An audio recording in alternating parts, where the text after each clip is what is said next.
Just gonna make sure we're gonna go live here. I know a bunch of folks are gonna roll in. I just want to make sure the YouTube feed is going.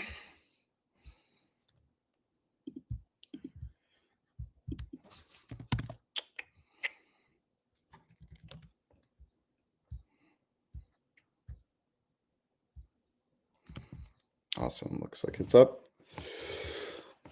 And I'll make sure everybody's jumping on.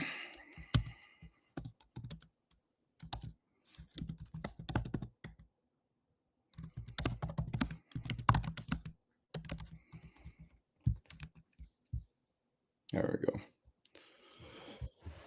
Oh, look at that beard. I even recently trimmed it down. It gets kind of bushy. It looks good. Thanks. Looks good. I don't think I've seen you really with a beard before. Do you usually grow it out? So I had it for like 9 years, and my wife had never met me or never seen me without it.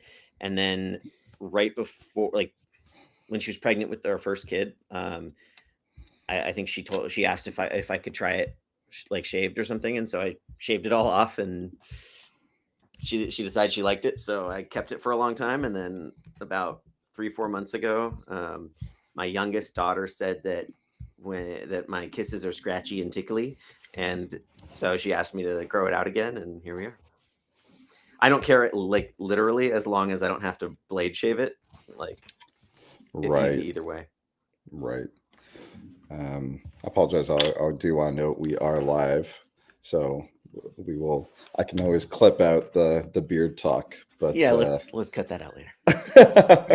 but the kind of stuff that makes the best AI notes, though, right? Is like the pre-meeting, like random discussion, and it like for some reason just loves to make sure it includes all the random conversations from the beginning of the meeting. Right. So, It's gonna say Darcy is jealous of Jordan's amazing facial hair. So I'll throw out the me too because I couldn't grow that beard no matter how hard I tried. I can't do it. Mine's just like very wispy. I think we've got the fair hair, Wes, you and I. So, Jordan, I know that you maintain a million open source projects, but I think your audio is like the typing of your keyboard is getting picked up. Oh, sorry. It could be wrong. Maybe it's just the different mic that you're using. No, that's exactly what it was. I'll see if I can turn it down. Yeah, don't stop maintaining those projects. If you're like in the midst of a publish, like make all the noise you want. Yeah, I'll just not type on the computer during it. Cool. I think Roy is about to join as well. Thanks for jumping on, Luke. I did put together for the call. We'll get kicked off here a bit. I did put together an issue for OIDC publishing, which is something that we were talking about earlier in the week. I know both of you probably saw this. Just as a reminder, obviously, this call, like we're hoping to glean from both of y'all's experience and anybody else that wants to join us, insights into obviously your package management journeys and steal any kind of feedback and insights you folks have or are willing to share with us as we build out net new tooling for in this space. Particularly for today, I think this is like the one topic we thought was going to be most interesting and probably a deep dive on thoughts, opinions, and things that we could do better, just based on the history that we all have in this space. So yeah, we can jump into it. I'll share the links to I'll create a meeting notes doc as well as I'll share the notes to the agenda. Again, these calls are recorded. Please be kind to each other. We do have code of conduct, which I hope you've read at some point along the line.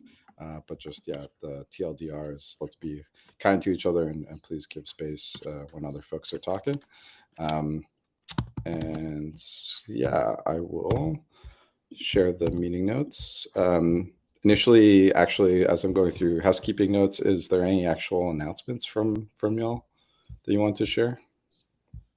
I don't know if should we mention there's I think Roy's not made it onto the call yet, but was just I think posting some stuff about the Collab Summit that's happening in October. So if folks are interested in that, there's issues floating around. Speak of the devil. I'm here, yeah. You summoned me. Yeah. Collab Summit. Did you have an issue on the Collab Summit yet? Yes, we do have one. It's not. I don't know what issue is this. You placed it, Darcy. Oh, it's not that. Sorry, that's the issue for today's agenda. But Right. yeah. Let me- Yeah, that's much better.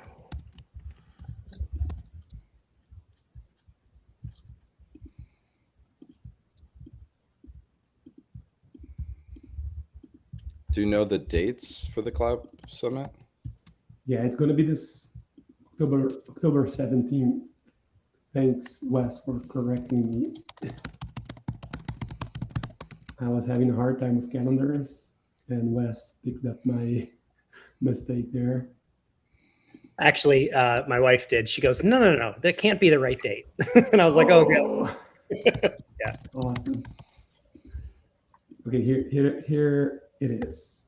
The issue with as much information as we have at this moment. So, but yeah, just waiting for the registration form, a more official one, and a schedule.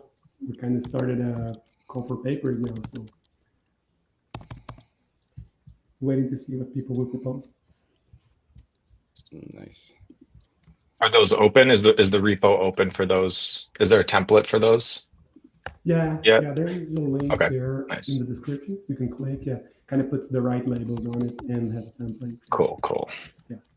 I mean, it's more a call for a session, right? Like, this is more Yes, I see it now. collaborative style sessions. Yeah.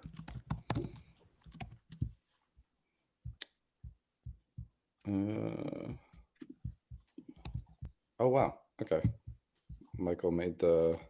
Oh, you made this a while ago. Yeah, I'm just picking it up. I see. Put together Okay. a while ago. Yeah. Okay, let me quickly put that into our notes here. Cool. Any other announcements from y'all? No. In terms of the agenda, I don't know if you've seen Darcy. I had a very small draft-ish RFC on some of the ideas of block file tools that would kind of be bouncing back and forth with Wes. So that's something else we could maybe discuss. Can you share that link in the studio chat if it's a private link, or if you want to share it It's broadly? not. Is there an easy way to make Notion documents public? Or if not, I can just maybe copy and paste into HackMD. It's not anything to, it's not anything. So it's it's an RFC that is related to this, to the. Yeah, to the Vault client, to the VLT CLI. Yeah.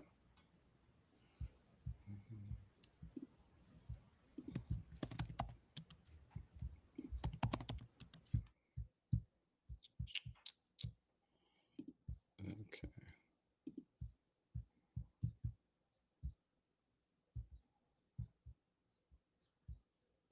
Did you share the link, Roy? Not yet. I can update the agenda. We can start over. Okay. Okay. Cool. Yeah. With the first item, I can put this. The first. Well, it's the only item that I put on here, and it was something that came up last week, I guess. Last week or this week. I know Roy and Luke brought to my attention, but I had not seen Wes, your feedback on the announcement. It wasn't just your feedback, Wes, but I think in general we all have thoughts and feelings and opinions, and even we ourselves, our team was excited to see when OIDC support came out from NPM. I think it's now actually a couple weeks, if not maybe almost a month now old, and we started even using it Luke was nice enough to make the PR happen quickly and quickly give a test run on our packages. And he gave me a hot tip there by turning off provenance support by default. So he turned that one flag, the one flag you can turn on or off. So I appreciate that. But the idea is essentially, which you both know, that by setting up a trusted builder for your package, you can eliminate the need for managing auth tokens and what many teams have sort of been pushing in the direction of for a number of years, is creating sort of CI type accounts or bot accounts that actually have those tokens, likely long-lived tokens, managed in their CI/CD environments, and then those tend to be the accounts that get associated with the publishes to the registry, which has been sort of the standard and go-to. And I think this is just an evolution of that strategy. It's obviously focused around teams. It doesn't really move the needle, I think, for anybody that's doing individual publishing or like an individual open source maintainer, obviously, which unfortunately is 50% of the ecosystem that we probably care about, is single soul maintainers, which I know both of you both maintain, and in fact everybody on here probably maintains an open source project where they're the sole maintainer. But yeah, I definitely want to basically create an issue to discuss whether or not we should fast follow and add support for this OIDC integration. I think I don't want to necessarily add provenance, but in fact, I really don't want to add provenance, but it'd be easy to add the OIDC component to this. I'd be open to like a very deep dive discussion on this, because I think there's many ways we could go with it. We could like root cause what this is trying to do, really, which is, I put in the issue itself. If you read through it, I try to be very nuanced. I say, I feel like this is trying to solve both creating a easier publishing experience for folks while also somehow making it more secure. And of course, those things are always at odds with each other. And I don't know if it does either.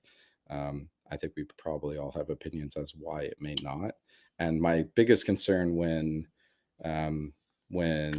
I started to think about this was actually the dropping, which I didn't know how they NPM had implemented this. And once I looked at it, I got a bit more concerned, because the way that it's been implemented actually eliminates any user from being associated with the publish. And that might be one thing that we are like, actually, we don't want to support, this flow, because we think it's actually, we basically what I'm trying to get at is like, I'm willing for us to also reject this strategy, come up with our team come up with a stance as to why we would reject it and why we think it's maybe bad, but also have maybe a strategy for how we would support this like root issue that people are having, or like the bad practice that we're seeing with like CI bots. And I know we've talked about release management processes, staged environments, those kinds of things. Those are a bit heavier lifts, but they are on our minds for future things. But yeah, I'll let you go, Jordan. So your issue is great. I agree with all of the downsides or caveats that you've commented on there. Let me flip to it real quick. So yeah, I agree with you as well that the NPM user field, I mean, the downside of having any automated thing do a human action is that you don't have there's usually not a good way to connect the human who initiated that action to the action. So if you have a bot doing like merges of a PR, but like somebody initiated the bot to do it, it should be that person's GitHub account, or Git email address showing up on the commit. And similarly, if if I initiated npm publish that happens automatically, I should be showing up as the publisher. So I think they should have added, like, I don't mind that they added trusted publisher, but I don't think they should have done the name and email the way they did. But that's sort of a minor bike sheddy thing that is not the biggest flaw in people relying on this stuff. I think the whole concept of trusted publishers is fatally flawed, and provenance, which we've talked about in different venues, has lots of issues because it relies on the same concept.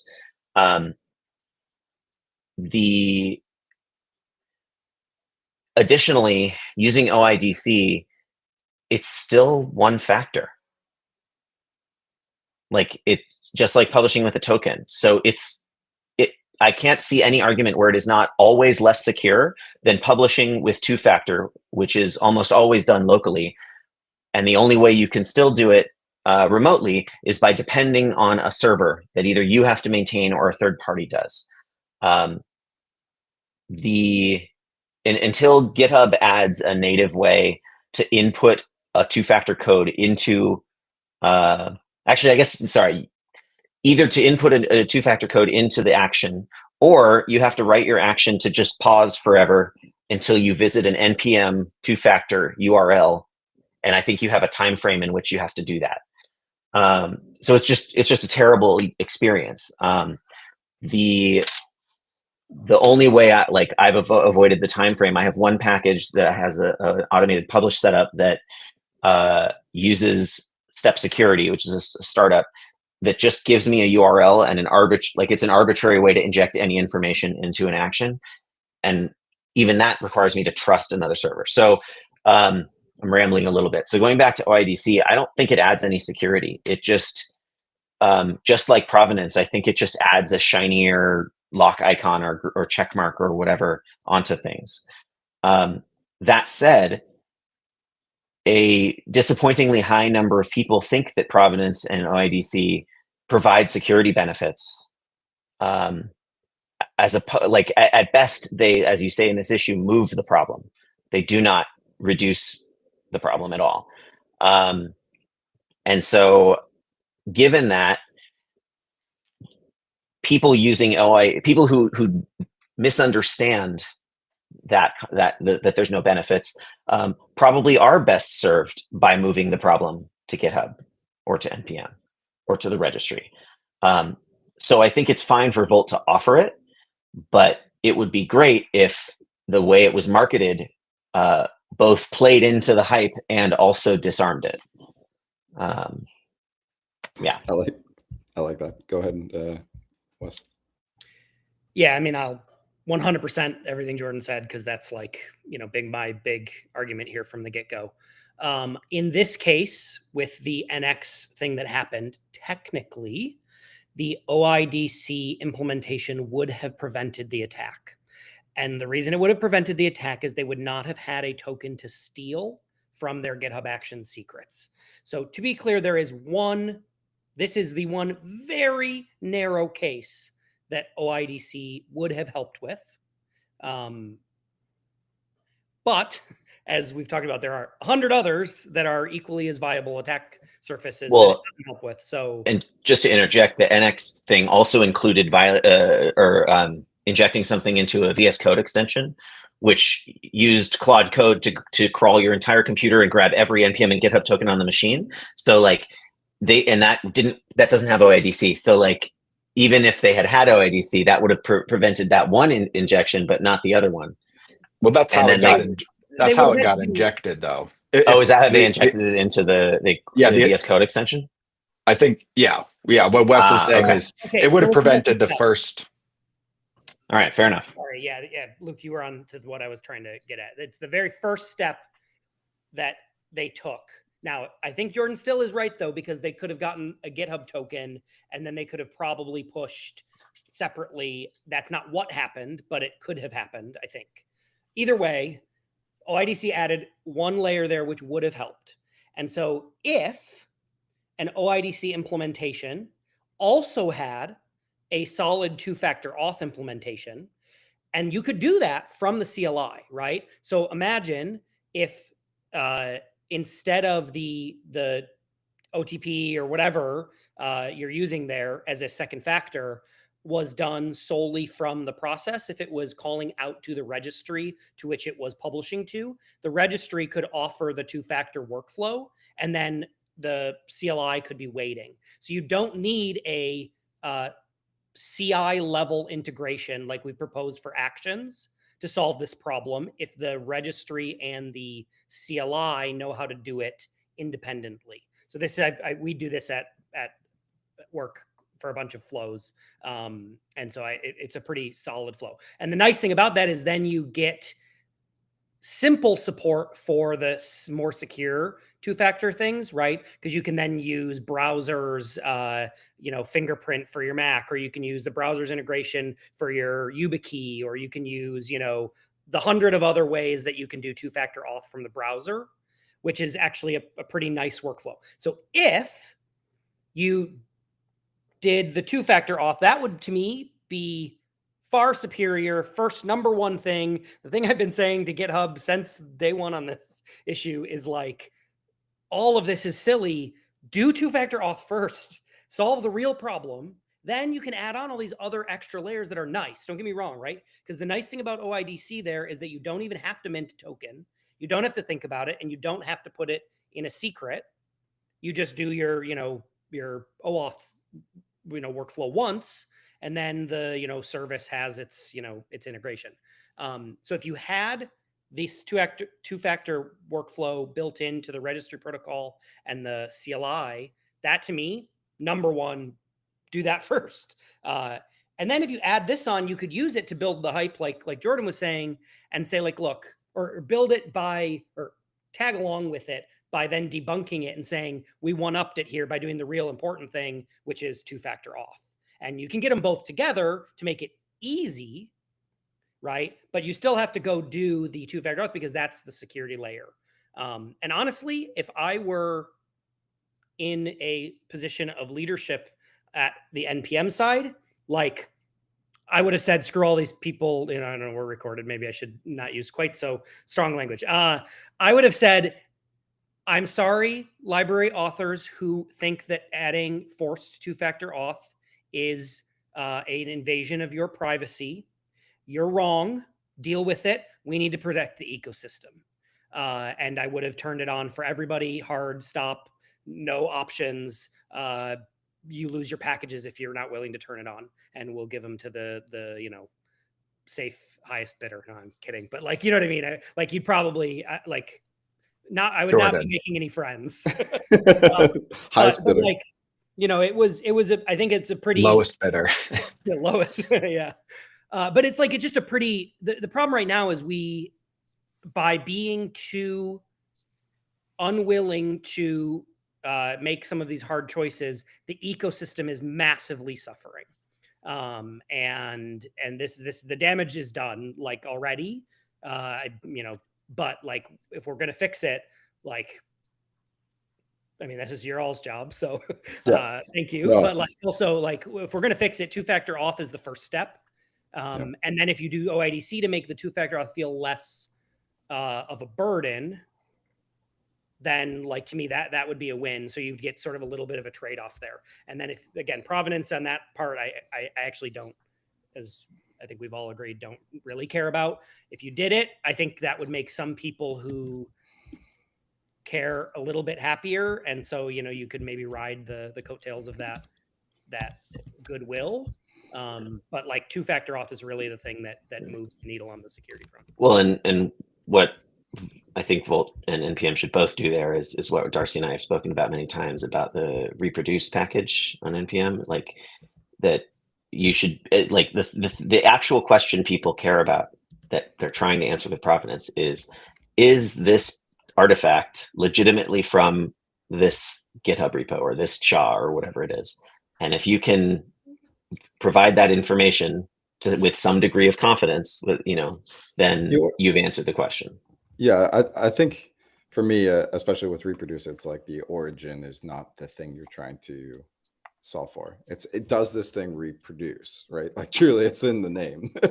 Right. But what I mean is, if it the attack vector that Provenance is trying to protect against is that the repo looks great, but on my local machine, I actually published the bad thing, and you can't tell the difference. It has nothing to do with the contents. So- This is so if another you- example of like them Yeah. not focusing on the contents. Right. Right, But not focusing- if like, yeah, exactly. And Provenance just says that it came from GitHub, but it like doesn't say that there's nothing malicious in there. What this says is that if you download it itself and rerun the build process, you'll get the same thing, which tells you what Provenance tells you and tells you that it'll be a lot harder to hide the malware, basically. Right. Just to be clear, I don't think it is a lot harder to hide. I think it is a little harder to hide. Okay, that's fair. But I mean, getting reproducible builds in general is not easy within our ecosystem. So just to say, like, if you meet that threshold, we're actually there's pretty high confidence that like it's safe to go check out that repository and likely rebuild the artifact that you think you were, or fork that repository. That Well, you maybe think- safe is the wrong word. Is Yeah. that if you check it out and rebuild the artifact, you will get the same result. Therefore, you can do your analysis of the repo to figure out if it's safe. And Provenance is the same thing. It's just like, it doesn't tell you if it's reproducible. It just tells you that that workflow or whatever produced the artifact. It's a guaranteed about location, not about contents, right? So they're just like Right. Because like, as I've said publicly, right. Like I could make an action that does a publish and takes the tarball URL, and Provenance will say, yep, looks great because this workflow published it, but I can put anything I want in there. So whereas the reproduce approach also tells you that the contents are deterministically reproducible from the SHA. Yeah, so a couple things on this. One, I do think I know, Jordan, you're like this. I think initially you said, but then I know Wes corrected you already, basically saying that at least with OADC there is one tangible, I guess, improvement, which is just like less tokens, right? Like less tokens around. Long-lived tokens is kind of the moving the needle even as subtly as we want. And then also, I think what I tried to bring up in the issue is it's actually trying to like solve two problems, which is like, okay, ease of use. So there's less tokens. I don't have to manage as many tokens. That would have helped with the NX problem. But then the other, so that's like the easy part. It's a little bit easier to publish now. But the more secure part is it's not. And I think we all agree, right? And so like that's what we're kind of doubling down on here. I think my biggest concern about the way that it's implemented today, at least in NPM, and the concern I have is actually most so on the eliminating users. By the way, that like thing that I know you said is just maybe subtle. Well, I think it's more significant that we're moving identity to a nebulous place, which we were kind of doing. Teams were kind of doing by hiding who the, and I want us to get away from this, by the way, but people were as a trend moving towards using bot accounts and basically hiding who the author or publisher really was. And now we're just happen to be moving now that identity and then that location back to the compute environments, which feels even less like there's even more nebulous, actors. And truly to the point that the attack vector is I need to go get someone's PAT. So I need to just compromise the GitHub CLI, which, by the way, as the former manager of that team, like if you run GH auth token in your environment right now, you'll get your PAT, get a PAT that can push or start a workflow in any repository you have access to, meaning that you could kick off a publish. No problem, right? So you could kick off a publish and there's like, where's the tracing there? And unfortunately with workflow logs in GitHub, they only have a retention period of 90 days. So if you don't catch it early, and if it's like some ticking time bomb of a exploit that knows that it can be hidden after 90 days, whoever injected it, then that's a huge problem. You've got zero accountability now. They're also deletable. So if they have GitHub like .com login access, they can just delete it. Well, Tells it you just nothing. it just moves the account takeover vector and Yeah. the privileges takeover from an NPM account, which becomes less and less relevant. By the way, that's the other like concern. It's like, well, what's the point in me as a new team member or I'm a brand new user to the JavaScript ecosystem? Why do I need an NPM account if my team already has a team account that they've set up, this OIDC flow? I only need my GitHub account, right? And I publish, and I have this publish workflow or automation flow. And what that means is for any package that's published from the repo, the NPM users are like the NPM owner list is no longer the complete list of people who you have to worry about. And that's not unique to OIDC. It's just exacerbated by it. Yeah, it's exactly. And that's the concern, is that it's going to get exacerbated. And like what our hope has always been, and the reason why I want to touch on this point, is that we want to make a more holistic dependency graph with more information than we've ever seen. And this step goes in the opposite direction of making it harder for us to figure out who is associated with the authorship and ownership of the software, which is that is not good. I think it's the opposite direction we want to go in, or it just makes our, it's a bigger challenge for us now to be okay, well, now I guess we got to go, I don't know, go check workflow, who touched the last workflow commit, that user gets associated with the, potential last publish that happened, right? Or something like that, right? So anyways, go ahead, Wes.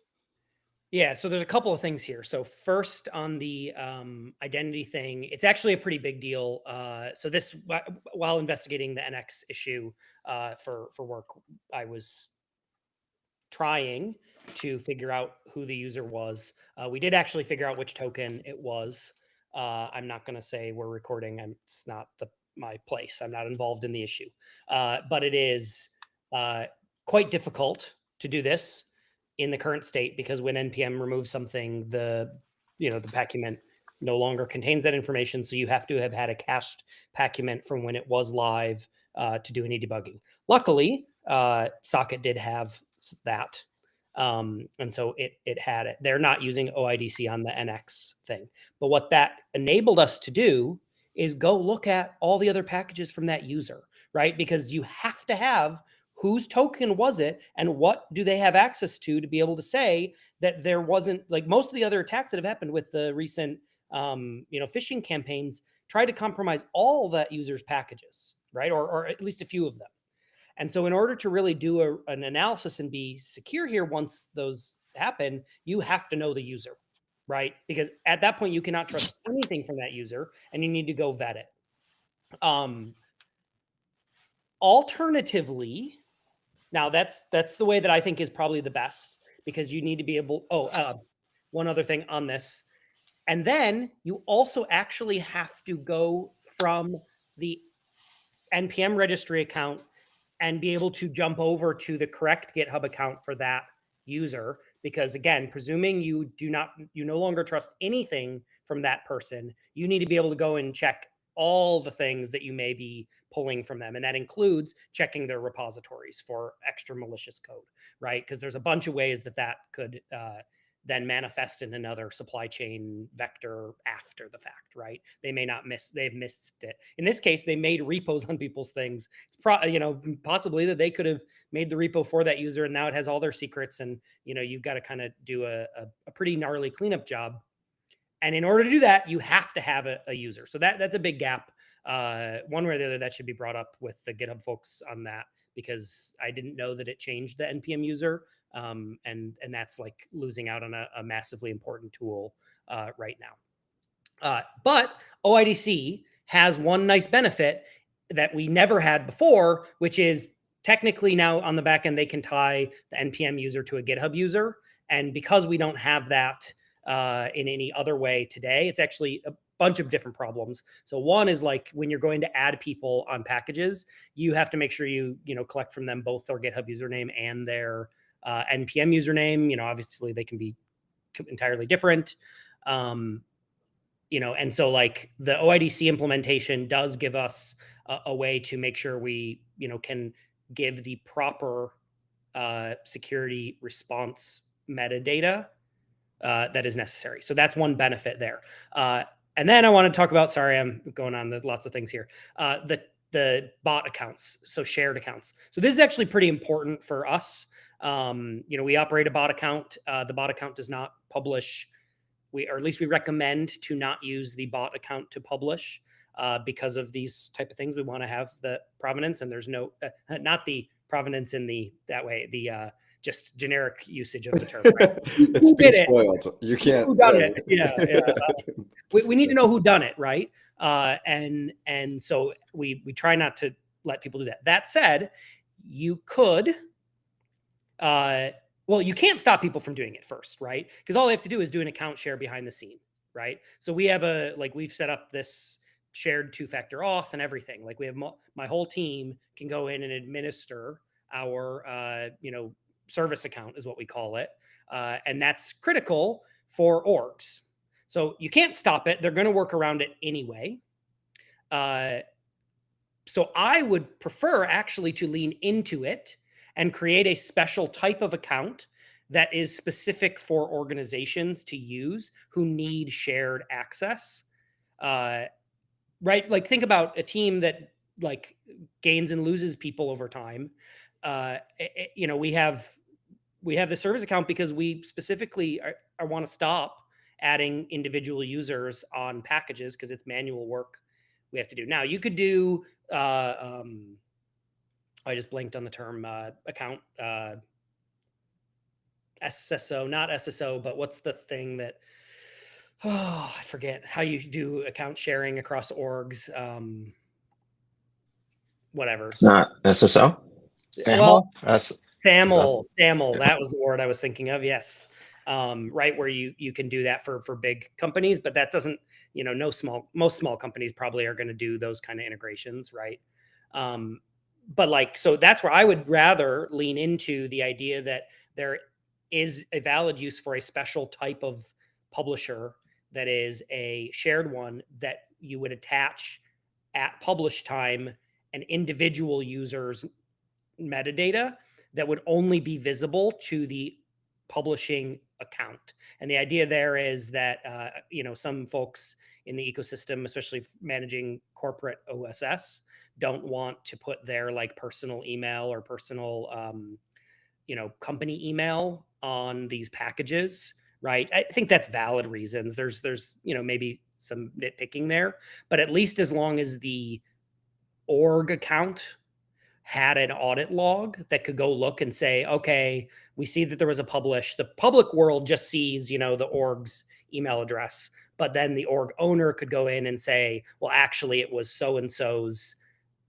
OIDC, still maybe publish, right? We authenticated that user has the ability to publish as the org account. And then we have like just an audit log that's accessible so that you can then do the security response still. Right.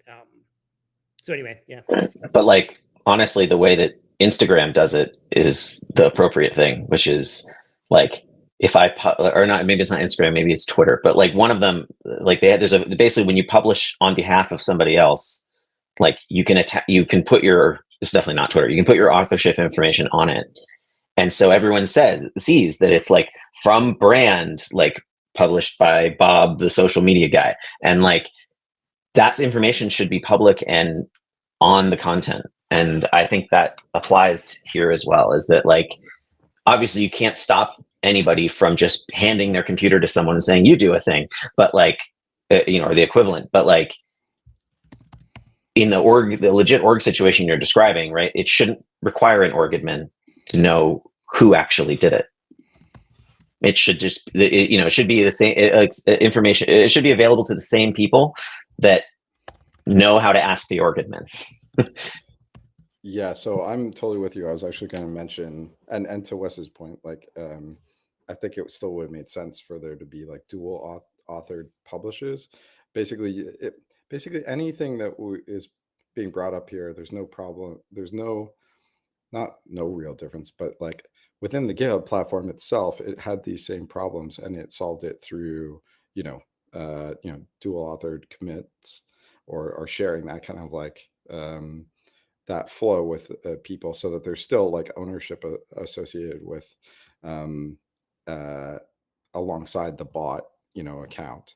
And it was very surprising after Luke had set this up that I was like, oh, neither Luke's information or our bot's information was stored anywhere to say that they had set up the trusted builder setup for the package, right? So there's no association about who was it that authored that. It's like there's no like, and unfortunately we know there's like very little infrastructure development or there's a lot of missing features in the npm platform, but there's no like tracing right now that I can see about him setting that up for us, for our team, meaning I have no clue who could have set up the OIDC flow, and none of their information, our bot account or anything, is being used when we use that publish now. So it is missing information. Like that's where I would say, if we are going to support OIDC publishing, maybe sure we could support it as is for npm, but do better in terms of the registry implementation, which is where obviously we can actually affect how we implement it in VSR and our registry. But I see you folks going back and forth. Maybe somebody that's been following in chat can give me the Coles notes. Yeah, it was just sort of tech, like nerd sniping, bike shedding type of stuff. John Church is saying hi. Yeah, I was saying that I think it's a really good co-authorship on GitHub's a really good feature. I just wish that instead of being just text you type into the comment, the commit message, that it was actually like Git commits can have an author and a committer. I just wish they could have multiple authors. That was essentially what we were talking about. Exactly, and I think that is a big miss. Yes. Big miss in terms of there's a difference between maybe credentials used and then the to approve, and this is the stage publish or flow, where what people really want is to not be blocked and have their CI keep up with the pace of development for their teams, right? So like maybe I want to have a new package be generated for my monorepo that has 100 packages every single time somebody commits, and our repo gets 1,000 commits a week. So that could be 1,000 publishers times whatever, however many, 100. I don't know how many zeros that ends up being. I'm bad at quick maths, but it's a lot of packages and a lot of publishers. So you can imagine that you would be flooding the ecosystem with updates, but a lot of people want to do that. They cut a lot of pre-releases, they do nightlies, and so they want CI to keep up, and they want the infrastructure and the artifacts to be able to be kept up and to be consuming from them for testing purposes and everything else. So it seems like there's a big miss, or there's a difference between probably keeping up with that pace of development and oh, hey John, welcome. I just jumped in to stop trolling chat, but I'm here to listen. So long time troll, first time guest. Yeah, but it seems like there's that missing. There's like the two modes. It's like, let's keep up with that pace by providing you with that like staging environment, and nothing. And like it takes a real. It should always take a real account or an actual like authenticated account to go to that next level or whatever, or to like give that approval. So you could have a bot generate all the stage packages you want in the world, but really it should be the bot and let's say the person that reviewed that package is going out to approve it, like the approval, which is what like the two-factor auth flow is what Wes is saying should be in play. I mean, as long as I've thought about that feature, I've always thought that there should be some sort of flag to allow you to auto to bypass that as well, because I just know people want to have the defaults for themselves be like, I just want to auto approve this, right? Like I want to skip the staging and go right to production, right? Like So I know that there would be people that do that, but then maybe they essentially get both those roles associated with them. They are both the person that staged the package, and they're the one that's approving the package to go to production. That's how Git author and committer works. The PR author is the committer, but I'm the Git commit author because I always rebase the PRs before I land them. Like that's perfect. Exactly. So, and it's what we're doing here though is we're eliminating what has happened here and with npm because it's out, and I'm concerned like about our own releases. Luke, I don't know if we should like roll back OIDC on our own packages, but I think that would be a mistake. But yeah, we don't want to. We want to hopefully force them. We already had a Volt Ops account before, so I feel like we're not losing much there. And then it's better to have OIDC than we had a full admin token that could create all packages. Yeah, if you were publishing from CI in the first place, and you didn't do the extra work that nobody does to tie the person's own tokens in, then you already had that problem, and OIDC is just slightly less bad. So you shouldn't roll it back. But like the proper thing to do before OIDC would have been to put every person's NPM tokens in there and include the appropriate one on the publish, but nobody does that. Yeah, we're moving fast and breaking things. I was like, this is better.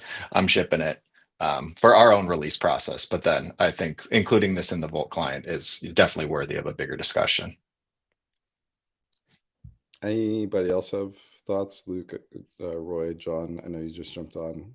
I know Jordan, Wes, and I have talked most of the time.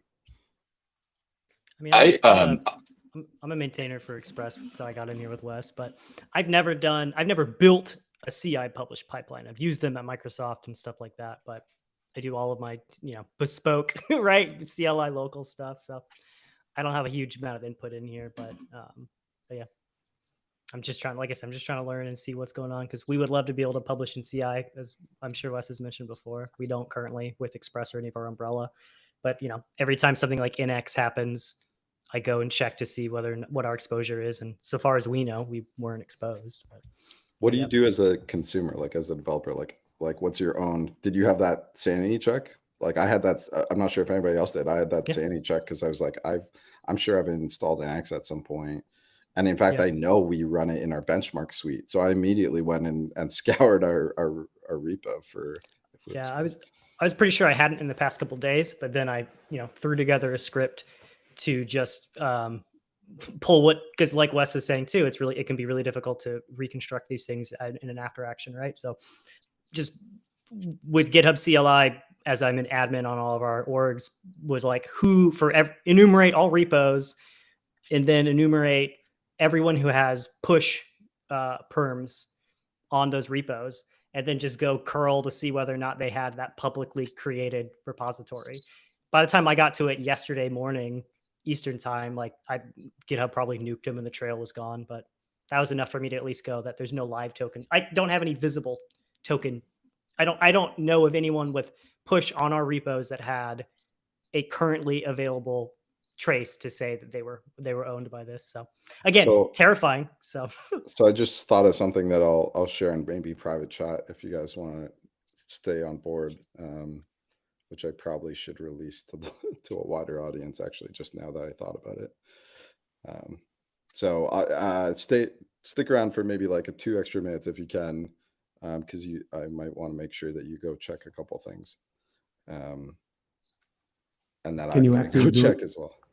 Can you actually stop the public broadcast and keep the live chat? Yeah, what we'll do is maybe we'll kill the broadcast maybe 5 minutes early.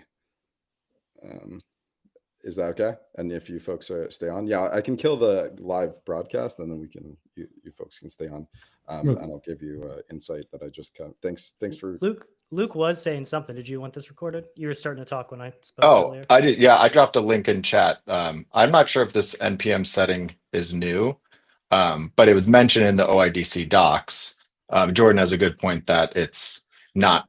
There's no way to set it programmatically. So I had Claude write me a playwright script, so I wouldn't get DDoSed by, so I wouldn't DDoS Cloudflare because they put captchas up. So like wait 5 seconds, open this package page, and literally just let it run. But the third option, require two-factor authentication and disallow tokens, was new. That setting was new to me. So if you, this is a per package setting. So if you set this per package, even if you have maintainers out there who have publish access and have tokens on their machines or something, like they won't be allowed to use that token to publish. They'll have to go, they'll be forced into the WebAuth, two-factor flow in order to publish. So I turned this on for all of our packages just because there should be no reason for anyone to mint a token anymore in order to publish. Like they should have to use the website to use their two-factor authentication to publish. And then,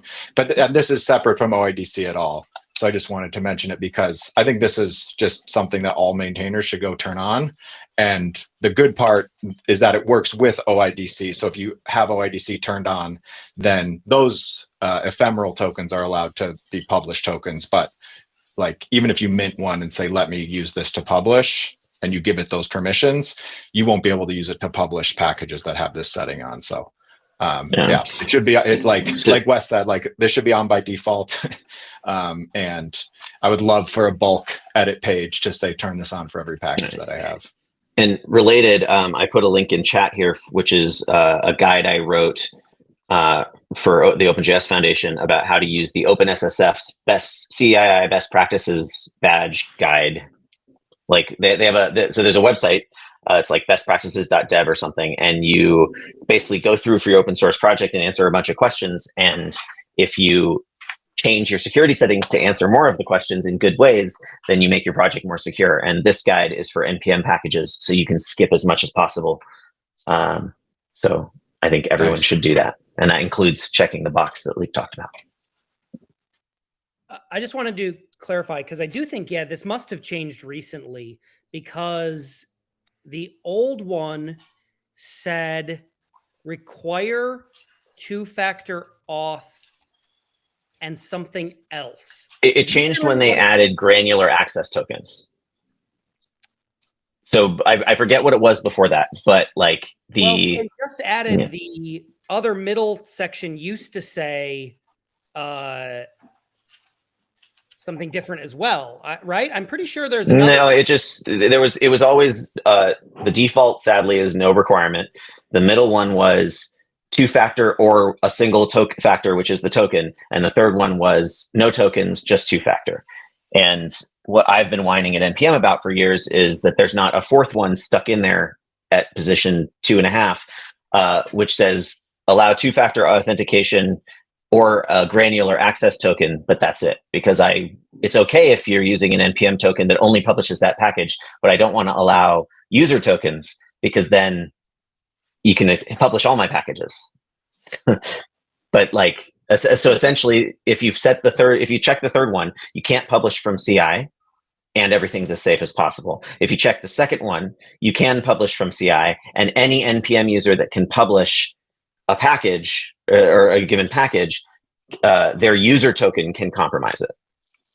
Yeah, so the language here, though, is the confusing part, right? Because it should actually say disallow user tokens, right? Because it does allow... That's what an automation token is. It's a user token. The language... The wording is weird here, but I mean... It's really broken, But an automation token is a user token. It's a single factor that bypasses two-factor and acts as you. Luke, did you want to respond, and then Wes and Roy? Oh yeah, I just wanted to say that I think the bit that is new is what Jordan said, is you can now publish in CI with the third option, as long as you're using OIDC. Like the only way to publish in CI with the third option is to use OIDC. So it does still allow for that if you if you want. What I want is not OIDC. I want granular access tokens only, or two-factor. So like, but there's no option for that. And Roy, or I guess Roy. That was all I had. Cool. Now I wanted to change subject and just quickly show that design doc and just hopefully collect some comments. Request for comments, so hopefully I can get some. So let me see if I can share that window specifically. And maybe I can talk over something to look at here. But the idea is basically like this was just a kind of collection of thoughts, requests, kind of like random stuff Wes is throwing at us. So I was kind of designing it just, but I draft here was just a top level log file command. But the more I wrote, the more I kind of worked on it. I kind of think maybe it make more like these features make more sense as different configuration options in the other commands. So I don't know, something to it is defined here as an open-ended question at the end. So, but basically here to start with, I kind of define these four commands: ls, query, install, diff, that would live inside this top level log file command. And well, basically a log file ls would be ls, but for the log file only. So, you expect that the config options that work for ls would also work here. So you could print this. So if this is just sugar for the normal Volt command with lock file only, why not just use lock file only? This is not a sugar for log file only. Install would be a sugar for log file only. But, So should all of them get lock file only, and then you don't need a new command? Maybe, maybe that's kind of what I was talking in the beginning, right? Like maybe it should just be, under a flag, and should just be the regular commands instead. But what I wanted to hear was kind of like define this theme, right? Like a log file, more tools for log files, and kind of work on it. Like this is just kind of initial draft, but it can definitely change drastically. It's not a problem. So ls, as you expect them from log files. So you could also print, the mermaid output or JSON output, right? Like the same as you would expect. Can I ask about that one? Because I think this is one you specifically mentioned. Jordan probably has some strong opinions on this. When we were talking about it in the Slack, I had said I would be really nice to run ls. And if we did ls lock file only, which is what you had just proposed, is that acceptable? Because the idea here is it would be something you can run without a node modules directory, right? You did a no install. Like my actual proposal was cat lock file, pipe it to Volt something, Volt ls, I think is what I said. But like you don't even need a repo. Like I would like to be able to curl the lock file from a repository, run it through this, and get what a ideal tree would look like. Well, the word you just used, so Arborist has 3 modes: actual, ideal, and virtual. Actual is node modules. Ideal is lock file with no, ideal. One of them takes, I forget what the other two is. One of them is just lock file, nothing already installed. And the other one is taking into account the existing node modules folder and the lock file. What do you get? And that might be virtual, and ideal is the one where if you start from scratch. So then NPM CI just does the ideal one. Fortunately, nothing is virtual with Arborist. Just so you know, you need a. Okay, but those are the three words that it uses for them. Yes. And like when I added a tool, forget which. I've built a couple of these tools, and one of them I just made that the option. It's like -- mode equals, and you pass one of those 3 words, and it does those 3 things from using Arborist. And so like I feel like it would be pretty straightforward to just allow that everywhere, so that you can do any command in any of those equivalent modes. And if one of the modes doesn't make sense, we don't have it. If there's a mode that we need that isn't there, we should add it. Like that's all fine. But the general model of like you run each of the, like whatever the default is, you run each command like looking at or ignoring at different things. Go ahead. It's the loader. It's like the graph loader. Exactly. Yeah.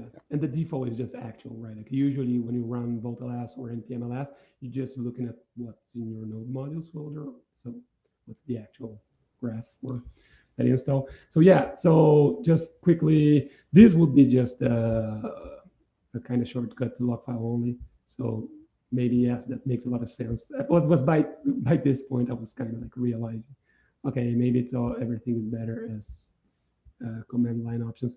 But this is kind of like the more interesting one. It will be basically the ability of kind of like diff on the rendered result of of a list of a ls operation, right? Like, so that you could kind of like get this type of output, so that for teams that want to monitor what's changing across a commit, let's say, right? Like you could look at the rendered version instead of having to actually read through the log file itself, right? So could also be a Mermaid output. Like Mermaid would be nice. Like if you get a renderer, we could put the ones that are you remove red, ones being added as green, right? And so that's kind of by doing it on the rendered output, I'm actually not entirely sure what that gains us, other than like that what git diff would gain us, right? Because like, so how would it handle, like, this is a simple one, but like, is it taking the structure into account? Like, is it taking the key and only diffing the top level key, right? Like if you just do rendered, then like you get a new one that adds 30 packages. The rendered view this is why git diff doesn't work for this, right? Because it's not taking into account the structure of the data. Right, but here it would be structured as as the regular ls kind of tree that you get on your command line, right? Sure, but isn't the ls command, the ls output has the same problem, I think, right? If you add a ton of packages, the diff doesn't necessarily understand that like this CSS type is underneath, types React and types React DOM. If that line, if it gets all jumbled, and maybe types React added 3 packages too, the visual diff is actually going to be misleading. Git diff has the same exact problem, right, on log files today, because they don't understand that like that hierarchy matters more than whatever chunking algorithm git diff uses, right, for the visual. I think to the Roy's point about adding the mermaid diagram, where you would see the graph instead of a list, would be the more interesting view here for a log file diff, which is what you can't really visualize, right, with a text file diff. And like ls has some of those problems, but still at least one step better than like a log file diff, where you have to literally understand the log file to understand why something is being replaced or moved or added or removed. But technically you're right. Like we've talked about many times over whether or not it would make sense for us to keep our own kind of git changes, which are like graph changes over time, in like a .volt folder for operations. And the operation, whether it's an install or uninstall or an update, would be recorded over time so that you understand why something changed, right? Because this doesn't, to your point, this doesn't tell you why it changed. It changed, and this is the diff, but like, why is it changing? Where it's a lot, the why is baked into textual diffs because it's the text is changing, but it's like it doesn't actually, we are not storing most times. The operations actually are adding and removing dependencies. And log files obviously are kind of like the end state of that operation. Interesting. Yeah. Wes, please, like if you want to leave me a comment. I don't think I follow. This is the kind of thing I feel like this is build it and then pressure test it, like test it on some real trees, because like, that's where you'll see the thing that I think I'm trying to say. The npm-shrink wrap package that I dropped in there is super old. It doesn't support npm. It only supports npm 1 and 2. But at that time, when that was the latest and greatest, we used that at Airbnb, and it the diff particularly is so much more readable. And like, admittedly, this was a decade-old memory, but I remember it being like exactly what you're talking about. Like it. And then I had to give it up because it never was updated for npm 3 and later, and I forgot about it. But like, in the same way that npm explain does a decent but improvable job at telling you why a package is there, I would want a diff explain that essentially prints out the kind of output that we've been talking about that package does. So if you happen to, archaeology out a shrink wrap file from the NPM 2 days, you can try it with that and see what I'm talking about. But I don't even know how easily I'd be able to do that. Yeah. So we are 5 minutes over already, and I apologize. I did want to give you guys one last note before you go. So if we can wrap up, I will kill the live stream here. Thank you for everybody that watched and everybody that joined. Hopefully see you next week, and we'll keep discussions up async in our community channels. Feel free to follow us on Discord or join us if you were watching. Awesome. Thank you.